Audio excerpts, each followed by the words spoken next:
La forte implication de ces 5 branches d'activité fait du régime général un acteur majeur en faveur du handicap. Arrêtons-nous un moment pour clarifier et rappeler les rôles et les actions de chacune d'entre elles.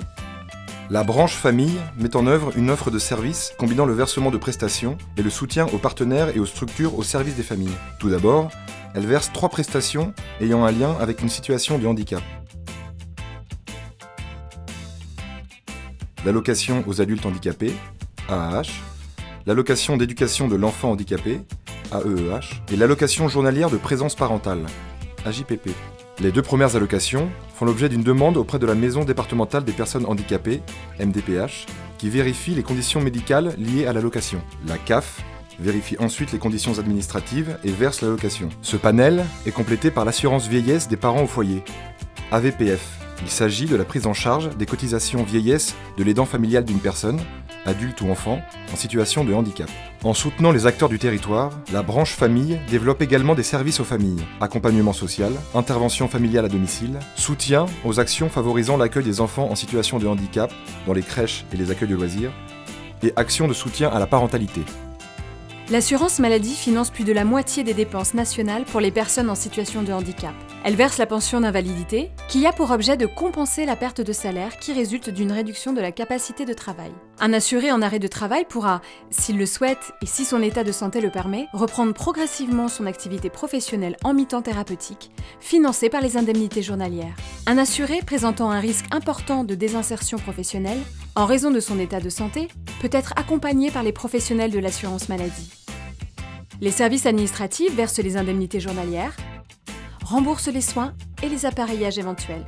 Le service social recherche une solution adaptée à sa situation sociale, économique et professionnelle. Le service médical évalue sa capacité à reprendre une activité professionnelle. La branche accident du travail maladie professionnelle, branche AT-MP, apporte son expertise en matière de prévention des risques sur le lieu de travail.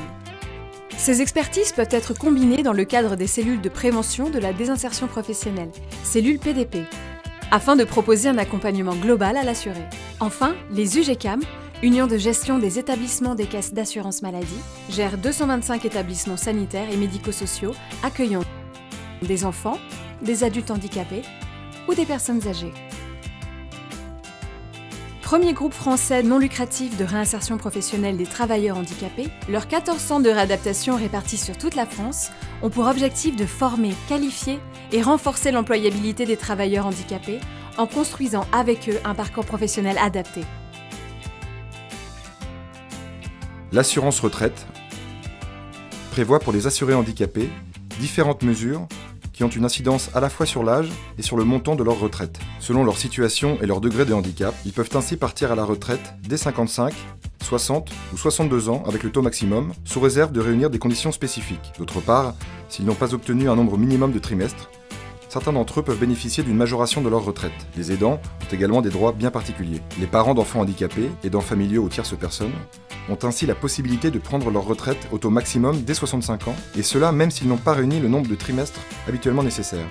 De plus, toute personne ayant élevé un enfant handicapé ou ayant la charge permanente d'un adulte handicapé de sa famille peut se voir attribuer jusqu'à 8 trimestres de majoration de durée d'assurance. La branche recouvrement, enfin, a mis en place le CESU, chèque emploi-service universel. Cette offre simplifiée du réseau des URSSAF apporte notamment une réponse à la perte d'autonomie. Ainsi, les utilisateurs peuvent facilement déclarer la rémunération de leurs salariés pour des services d'aide et d'accompagnement à domicile.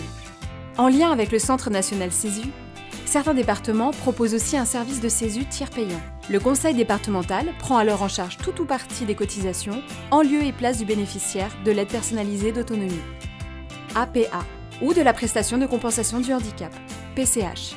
Nos exigences de qualité sont renforcées par un devoir d'exemplarité. À la sécurité sociale, nous sommes soucieux de l'autre, quelle que soit sa différence. Notre rôle est de protéger chacun contre les risques de la vie.